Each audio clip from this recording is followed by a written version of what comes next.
ஆகாஷ்வாணி.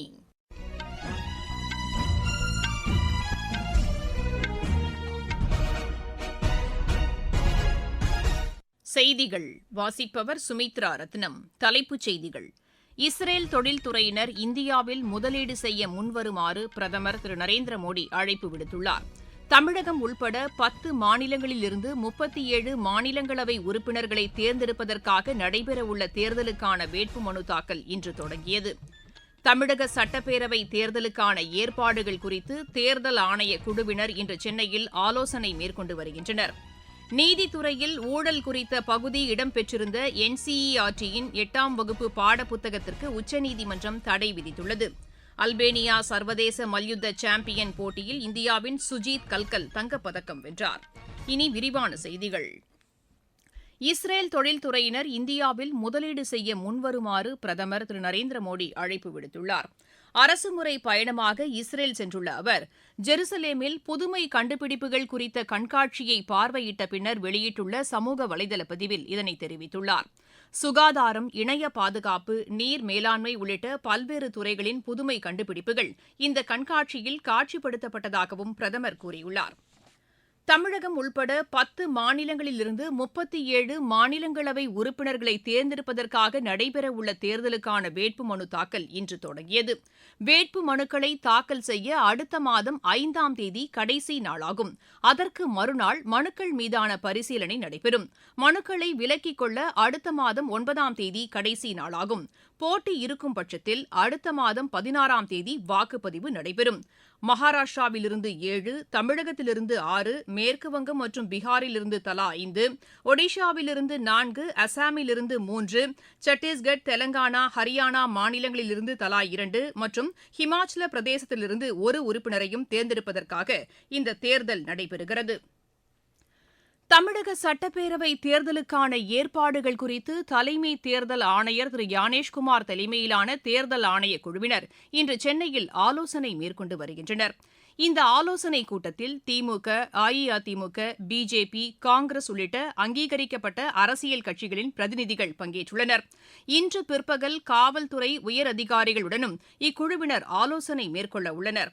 நாளை மாவட்ட ஆட்சியர்களுடன் இக்குழுவினர் ஆலோசனை மேற்கொள்ள உள்ளதாக எமது செய்தியாளர் தெரிவிக்கிறார். நாட்டின் வளர்ச்சியில் இளையோர் சக்தி முக்கிய பங்கு வகிப்பதாக மத்திய தொழில் மற்றும் வர்த்தகத்துறை அமைச்சர் திரு பியூஷ் கோயல் கூறியுள்ளார். மும்பையில் சிறந்த தொழில் முனைவோருக்கான விருது வழங்கும் விழாவில் கலந்து கொண்டு அவர் பேசினார். புதுமை கண்டுபிடிப்புகளில் இந்தியா முன்னணியில் திகழ்வதற்கு இளையோர் சக்தியே காரணம் என்றும் அவர் தெரிவித்தார். செயற்கை நுண்ணறிவு தொழில்நுட்பத்தால் வேலைவாய்ப்புகள் பாதிக்கப்படும் என்ற கருத்தை அவர் நிராகரித்தார். இந்த தொழில்நுட்பத்தின் மூலம் கூடுதல் வேலைவாய்ப்புகள் உருவாக வாய்ப்புள்ளதாகவும் திரு பியூஷ் கோயல் கூறினார். இணையதள பாதுகாப்பை உறுதி செய்ய வேண்டிய பொறுப்பு சமூக வலைதள நிறுவனங்களுக்கு உள்ளதாக தகவல் ஒலிபரப்புத்துறை அமைச்சர் திரு அஸ்வினி வைஷ்ணவ் கூறியுள்ளார். இன்று புதுதில்லியில் நிகழ்ச்சி ஒன்றில் பேசிய அவர், இணையதளங்களில் வெளியிடப்படும் பதிவுகளுக்கு சம்பந்தப்பட்ட சமூக வலைதள நிறுவனங்களே பொறுப்பேற்க வேண்டும் என்று கேட்டுக் கொண்டார். வீடியோ பதிவுகளில் பயன்படுத்தப்படும் தனிநபர் குறித்த காட்சிகளுக்கு சம்பந்தப்பட்டவர்களின் ஒப்புதல் பெற வேண்டியது அவசியம் என்றும் அமைச்சர் தெரிவித்தார். சுற்றுச்சூழலை பாதுகாப்பதில் மரங்கள் முக்கிய பங்கு வகிப்பதாக மத்திய வேளாண் அமைச்சர் திரு சிவராஜ் சிங் சௌஹான் கூறியுள்ளார். சமூக வலைதளத்தில் இது தொடர்பாக அவர் வெளியிட்டுள்ள அறிக்கையில், இதனை கருத்தில் கொண்டு மரக்கன்றுகள் நடும் இயக்கத்தில் அனைவரும் பங்கேற்க வேண்டும் என்று கேட்டுக் கொண்டார். நாள்தோறும் மரக்கன்றுகள் நடும் இயக்கத்தில் தாம் பங்கேற்று வருவதையும் அமைச்சர் சுட்டிக்காட்டியுள்ளார். விடுதலை போராட்ட வீரர் வீர் சாவர்கரின் நினைவு தினம் இன்று அனுசரிக்கப்படுகிறது. இதனையொட்டி மத்திய இணையமைச்சர் டாக்டர் எல் முருகன் விடுத்துள்ள செய்தியில், வீர் சாவர்கரின் வாழ்க்கை வரலாறு இன்றளவும் அனைவருக்கும் உத்வேகம் அளிப்பதாக உள்ளது என்று குறிப்பிட்டுள்ளார். நீங்கள் கேட்டுக் கொண்டிருப்பது ஆகாஷ்வாணியின் செய்தி அறிக்கை. மக்கள் போற்றும் மத்திய பட்ஜெட். தமிழகத்தின் ரயில் மேம்பாட்டு திட்டங்களுக்கு 7611 கோடி ரூபாய் நிதி ஒதுக்கீடு. சென்னையிலிருந்து ஹைதராபாத் மற்றும் பெங்களூருவுக்கு புல்லட் ரயில் வழித்தடம். தென்னை விவசாயிகளுக்கான ஊக்குவிப்பு திட்டம். ஆதிச்சநல்லூரில் சர்வதேச தரத்திலான கலாச்சார மையம். பொதிகை மலையில் மலையேற்றத்திற்கான வழித்தடம். பழவேற்காடு ஏரியில் பறவைகள் காட்சி மையம். மாவட்டம் தோறும் மகளிர் விடுதிகள். தமிழகம் மட்டுமின்றி நாடே போற்றும் மத்திய பட்ஜெட். வளர்ச்சியடைந்த இந்தியாவிற்கான பயணத்தில் மோடி அரசு தொடரும் சீர்திருத்த நடவடிக்கைகள். நீதித்துறையில் ஊழல் குறித்த பகுதி இடம்பெற்றிருந்த NCERT-யின் 8ஆம் வகுப்பு பாடப்புத்தகத்திற்கு உச்சநீதிமன்றம் தடை விதித்துள்ளது. தலைமை நீதிபதி திரு சூரியகாந்த் தலைமையிலான அமர்வு இன்று இதற்கான உத்தரவை பிறப்பித்தது. சம்பந்தப்பட்ட புத்தகங்கள் உடனடியாக பறிமுதல் செய்யப்பட வேண்டும் என்றும் டிஜிட்டல் வடிவிலான பகுதிகள் நீக்கப்பட வேண்டும் என்றும் அந்த உத்தரவில் குறிப்பிடப்பட்டுள்ளது. இதுகுறித்து முழு அளவில் விசாரணை நடத்தப்படும் என்றும் கூறிய நீதிபதிகள் NCERT இயக்குநர் மற்றும் பள்ளிக்கல்வி செயலர் மீது ஏன் நடவடிக்கை எடுக்கக்கூடாது என்பதற்கு விளக்கம் அளிக்க கோரி நோட்டீஸ் அனுப்பவும் உத்தரவிட்டனர். தில்லியில் மின் உற்பத்தி திறனை அதிகரிப்பதற்காக பல்வேறு நடவடிக்கைகள் மேற்கொள்ளப்பட்டிருப்பதாக முதலமைச்சர் திருமதி ரேகா குப்தா கூறியுள்ளார். புதுதில்லியில் நிகழ்ச்சி ஒன்றில் பேசிய அவர், அடுத்த 50 ஆண்டுகளுக்கான தேவையை பூர்த்தி செய்யும் வகையில் மின் உற்பத்தி அதிகரிக்கப்பட்டு வருவதாக கூறினார். மின்சார வாகனங்களின் பயன்பாட்டிற்கு தில்லி அரசு ஊக்கமளித்து வருவதாகவும் திருமதி ரேகா குப்தா தெரிவித்தார். மேகாலயாவில் மகளிர் சுய உதவி குழுக்களின் எண்ணிக்கை தொடர்ந்து அதிகரித்து வருவதாக அம்மாநில முதலமைச்சர் திரு கான்ராட் சங்மா கூறியுள்ளார். அம்மாநில சட்டப்பேரவையில் இதனை தெரிவித்த அவர், இக்குழுவினருக்கு 100 கோடி ரூபாய் அளவிற்கு கடனுதவிகள் வழங்கப்பட்டிருப்பதாக கூறினார். ஆண்களுக்கான சுய உதவி குழுக்களை ஏற்படுத்தவும் நடவடிக்கை எடுக்கப்பட்டுள்ளதாகவும் திரு கான்ராட் சங்மா தெரிவித்தார். சத்தீஸ்கட்டில் பாதுகாப்பு படையினர் மேற்கொண்ட நடவடிக்கைகளில் 2 நக்சலைட்டுகள் சுட்டுக் கொல்லப்பட்டனர். பிஜப்பூர் மாவட்டத்திற்குட்பட்ட பகுதியில் பாதுகாப்பு படையினர் தேடுதல் வேட்டையில் ஈடுபட்டிருந்தபோது இரு தரப்பினருக்கும் இடையே துப்பாக்கிச் சண்டை நேரிட்டதாக காவல்துறை கண்காணிப்பாளர் டாக்டர் ஜிதேந்திர யாதவ் செய்தியாளர்களிடம் தெரிவித்தார். இதில் நக்சலைட்டுகள் 2 சுட்டுக் கொல்லப்பட்டதாகவும் அப்பகுதியிலிருந்து ஏராளமான ஆயுதங்கள் பறிமுதல் செய்யப்பட்டிருப்பதாகவும் அவர் கூறினார். அப்பகுதியில் பாதுகாப்பு பலப்படுத்தப்பட்டு கண்காணிப்பு நடவடிக்கைகள் தீவிரப்படுத்தப்பட்டுள்ளதாக டாக்டர் ஜிதேந்திர யாதவ் தெரிவித்தார்.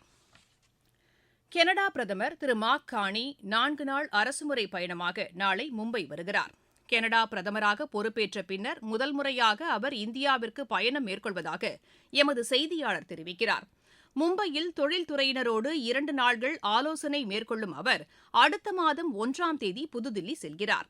பிரதமர் திரு நரேந்திர மோடியுடன் 2ஆம் தேதி கனடா பிரதமர் பேச்சு நடத்துகிறார். இரு நாடுகளுக்கும் இடையேயான நல்லுறவை வலுப்படுத்துவது குறித்து இரு தலைவர்களும் விரிவாக பேச்சு நடத்தவுள்ளதாக எமது செய்தியாளர் தெரிவிக்கிறார்.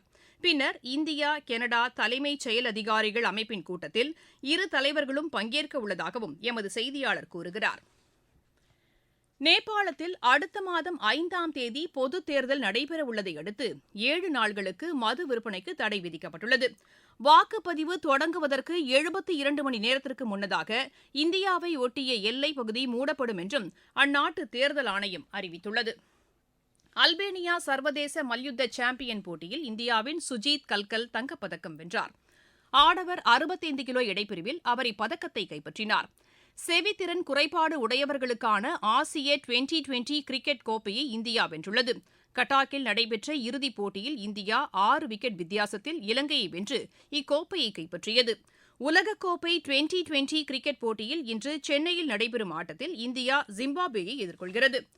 சிங்கப்பூர் சர்வதேச சேலஞ்ச் பேட்மிண்டன் போட்டியில் இந்தியாவின் சாத்விக் ரெட்டி கண்ணபுரம் ராதிகா சர்மா இணை காலிறுதிக்கு முந்தைய சுற்றுக்கு முன்னேறியுள்ளது.